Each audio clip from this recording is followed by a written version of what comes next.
ತರಗತಿ ಸಮಾಜ ವಿಜ್ಞಾನ ಅಧ್ಯಾಯ 3 ನಮ್ಮ ಹೆಮ್ಮೆಯ ರಾಜ್ಯ ಕರ್ನಾಟಕ 1.2 ಮೈಸೂರು ವಿಭಾಗ ಪ್ರಶ್ನೋತ್ತರಗಳು. ಮುಖ್ಯ ಪ್ರಶ್ನೆ 1. ಖಾಲಿ ಜಾಗಗಳನ್ನು ಭರ್ತಿ ಮಾಡಿ. 1. ದಕ್ಷಿಣ ಕನ್ನಡ ಜಿಲ್ಲೆಯನ್ನು ವಿಭಜಿಸಿ ಡ್ಯಾಶ್ ವರ್ಷ ಉಡುಪಿ ಜಿಲ್ಲೆಯನ್ನು ರಚಿಸಲಾಯಿತು. ಉತ್ತರ 1997. ದಕ್ಷಿಣ ಕನ್ನಡ ಜಿಲ್ಲೆಯನ್ನು ವಿಭಜಿಸಿ 1997 ವರ್ಷ ಉಡುಪಿ ಜಿಲ್ಲೆಯನ್ನು ರಚಿಸಲಾಯಿತು. 2. ಮೈಸೂರು ವಿಭಾಗದ ಡ್ಯಾಶ್ ಮತ್ತು ಡ್ಯಾಶ್ ಕರಾವಳಿ ಜಿಲ್ಲೆಗಳು. ಉತ್ತರ ಉಡುಪಿ ಮತ್ತು ದಕ್ಷಿಣ ಕನ್ನಡ. ಮೈಸೂರು ವಿಭಾಗದ ಉಡುಪಿ ಮತ್ತು ದಕ್ಷಿಣ ಕನ್ನಡ ಕರಾವಳಿ ಜಿಲ್ಲೆಗಳು. 3. ನಮ್ಮ ರಾಷ್ಟ್ರೀಯ ಪ್ರಾಣಿ ಡ್ಯಾಶ್. ಉತ್ತರ ಹುಲಿ. ನಮ್ಮ ರಾಷ್ಟ್ರೀಯ ಪ್ರಾಣಿ ಹುಲಿ. 4. ಕಾಡಾನೆಗಳನ್ನು ಪಳಗಿಸುವ ವಿಧಾನವನ್ನು ಡ್ಯಾಶ್ ಎಂದು ಕರೆಯುತ್ತಾರೆ. ಉತ್ತರ ಕೆಡ್ಡ. ಕಾಡಾನೆಗಳನ್ನು ಪಳಗಿಸುವ ವಿಧಾನವನ್ನು ಕೆಡ್ಡ ಎಂದು ಕರೆಯುತ್ತಾರೆ.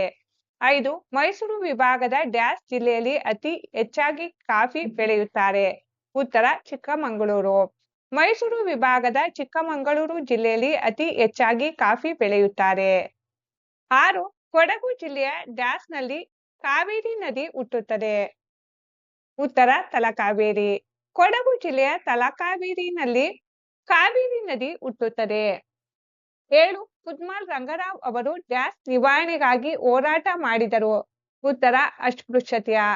ಕುದ್ಮಲ್ ರಂಗರಾವ್ ಅವರು ಅಸ್ಪೃಶ್ಯತೆ ನಿವಾರಣೆಗಾಗಿ ಹೋರಾಟ ಮಾಡಿದರು. 8. ಮೈಸೂರಿನಲ್ಲಿ ನಡೆಯುವ ವಿಶ್ವವಿಖ್ಯಾತ ಉತ್ಸವದ ಹೆಸರು ಡ್ಯಾಶ್. ಉತ್ತರ ದಸರಾ. ಮೈಸೂರಿನಲ್ಲಿ ನಡೆಯುವ ವಿಶ್ವವಿಖ್ಯಾತ ಉತ್ಸವದ ಹೆಸರು ದಸರಾ ಉತ್ಸವ.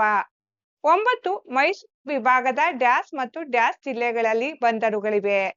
ಉತ್ತರ ದಕ್ಷಿಣ ಕನ್ನಡ ಮತ್ತು ಉಡುಪಿ.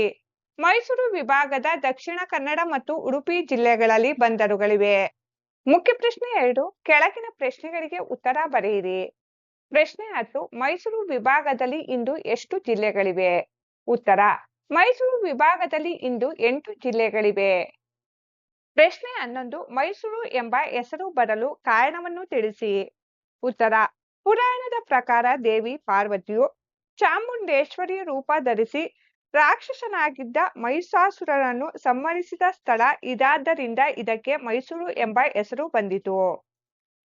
ಪ್ರಶ್ನೆ 12. ಮೈಸೂರು ಸಂಸ್ಥಾನದ ಬೆಳವಣಿಗೆಗೆ 20ನೇ ಶತಮಾನದ ಆದಿ ಭಾಗದಲ್ಲಿ ಕಾರಣರಾದ ಒಡೆಯರ್ ಹೆಸರನ್ನು ಬರೆಯಿರಿ. ಉತ್ತರ ನಾಲ್ವಡಿ ಕೃಷ್ಣರಾಜ ಒಡೆಯರು. ಪ್ರಶ್ನೆ 13. ಕರಾವಳಿ ಪ್ರದೇಶವನ್ನು ಬ್ರಿಟಿಷರು ಮೊದಲು ಏನೆಂದು ಕರೆದರು?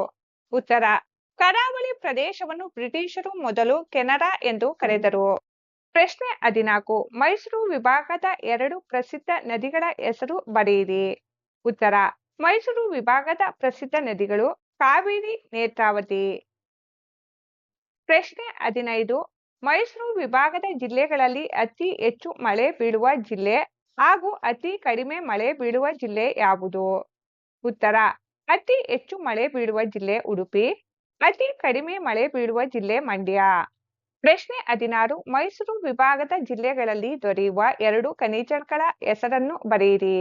ಉತ್ತರ ಬಾಸ್ಕೆಟ್, ಫೆಲ್ಸೈಟ್.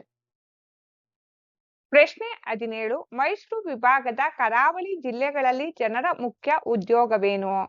ಉತ್ತರ ಕರಾವಳಿ ಜಿಲ್ಲೆಗಳಲ್ಲಿ ಜನರ ಮುಖ್ಯ ಉದ್ಯೋಗ ಸಮುದ್ರ ಮೀನುಗಾರಿಕೆ. ಪ್ರಶ್ನೆ 18. ಮೈಸೂರು ವಿಭಾಗದಲ್ಲಿರುವ 2 ಪ್ರಸಿದ್ಧ ಅರಣ್ಯ ಪ್ರದೇಶಗಳ್ಯಾವುವು? ಉತ್ತರ ನಾಗರಹೊಳೆ, ಮಲೆ ಮಹದೇಶ್ವರ ಬೆಟ್ಟ. ಪ್ರಶ್ನೆ 19. ಮೈಸೂರು ವಿಭಾಗದ ಜಿಲ್ಲೆಗಳಲ್ಲಿ ನೆಲೆಸಿರುವ 2 ಬುಡಕಟ್ಟು ಸಮುದಾಯಗಳ ಹೆಸರನ್ನು ಬರೆಯಿರಿ. ಉತ್ತರ ಜೇನು ಕುರುಬರು, ಕೊರಗ. ಪ್ರಶ್ನೆ 20. 2 ಪಕ್ಷಿಧಾಮ ಮತ್ತು 2 ವನ್ಯಮೃಗಧಾಮಗಳ ಹೆಸರನ್ನು ಬರೆಯಿರಿ. ಉತ್ತರ ಪಕ್ಷಿಧಾಮಗಳು ರಂಗನತಿಟ್ಟು ಪಕ್ಷಿಧಾಮ, ಉಡವಿ ಪಕ್ಷಿಧಾಮ. ವನ್ಯಮೃಗಧಾಮಗಳು ಕಾವೇರಿ ವನ್ಯಮೃಗಧಾಮ, ಮಲೆ ಮಹದೇಶ್ವರ ವನ್ಯಮೃಗಧಾಮ. ಪ್ರಶ್ನೆ 20. ಮೈಸೂರು ವಿಭಾಗದಲ್ಲಿರುವ 2 ರಾಷ್ಟ್ರೀಯ ಉದ್ಯಾನಗಳನ್ನು ಹೆಸರಿಸಿ. ಉತ್ತರ ಬಂಡೀಪುರ ರಾಷ್ಟ್ರೀಯ ಉದ್ಯಾನವನ, ರಾಜೀವ್ ಗಾಂಧಿ ನಾಗರಹೊಳೆ ರಾಷ್ಟ್ರೀಯ ಉದ್ಯಾನವನ. ಪ್ರಶ್ನೆ 22. ಮೈಸೂರು ವಿಭಾಗದ ಆಯ್ದ 6 ಮುಖ್ಯ ಬೆಳೆಗಳನ್ನು ತಿಳಿಸಿ. ಉತ್ತರ ಕೃಷಿ ಮತ್ತು ವಾಣಿಜ್ಯ ಬೆಳೆಗಳಾದ ಭತ್ತ, ರಾಗಿ, ಜೋಳ, ಕಾಫಿ, ಕಬ್ಬು, ಅಡಿಕೆ. ಪ್ರಶ್ನೆ 23. ಮೈಸೂರು ವಿಭಾಗದಲ್ಲಿ ಕೃಷಿಗೆ ನೀರಾವರಿ ಒದಗಿಸುವ 2 ನೀರಾವರಿ ಯೋಜನೆಗಳ್ಯಾವುವು? ಉತ್ತರ: ಕೃಷ್ಣರಾಜ ಸಾಗರ, ಹೇಮಾವತಿ ನೀರಾವರಿ ಯೋಜನೆ. ಪ್ರಶ್ನೆ 24. ಮೈಸೂರು ವಿಭಾಗದಲ್ಲಿರುವ 3 ಮುಖ್ಯ ಉದ್ದಿಮೆಗಳನ್ನು ಹೆಸರಿಸಿ.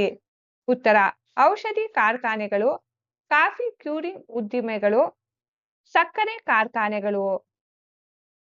ಪ್ರಶ್ನೆ 25. ಕೊಡವರು ಆಚರಿಸುವ ಸುಗ್ಗಿ ಹಬ್ಬದ ಹೆಸರೇನು? ಉತ್ತರ: ಕೊಡವರು ಆಚರಿಸುವ ಸುಗ್ಗಿ ಹಬ್ಬದ ಹೆಸರು ಹುತ್ತರಿ ಹಬ್ಬ. ಪ್ರಶ್ನೆ 26.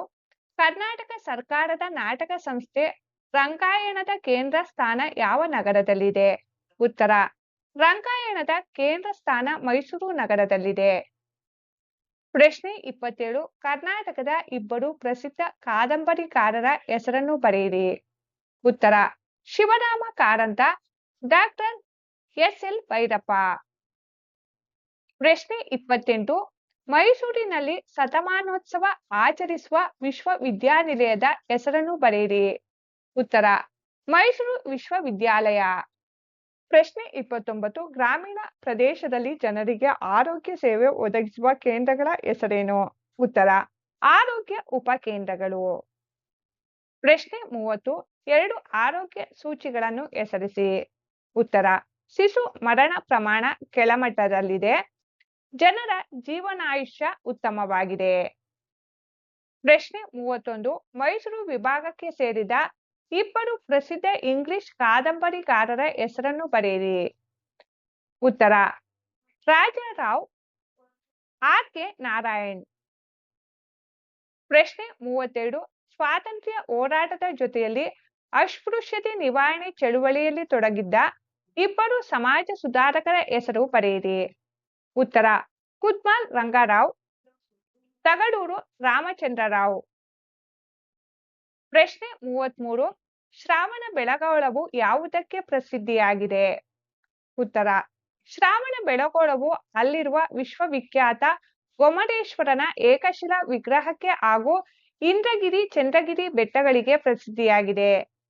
ಪ್ರಶ್ನೆ 34. ಈ ಜಿಲ್ಲೆಗೆ ಅಂದರೆ ಮೈಸೂರು ಜಿಲ್ಲೆಗೆ ಸೇರಿದ 4 ಸ್ವಾತಂತ್ರ್ಯ ಹೋರಾಟಗಾರರ ಹೆಸರನ್ನು ಬರೆಯಿರಿ. ಉತ್ತರ: ಎಚ್.ಸಿ. ದಾಸಪ್ಪ, ಯಶೋಧರಮ್ಮ ದಾಸಪ್ಪ, ಕಾರ್ ಸದಾಶಿವರಾವ್, ಎಚ್.ಕೆ. ವೀರಣ್ಣಗೌಡ.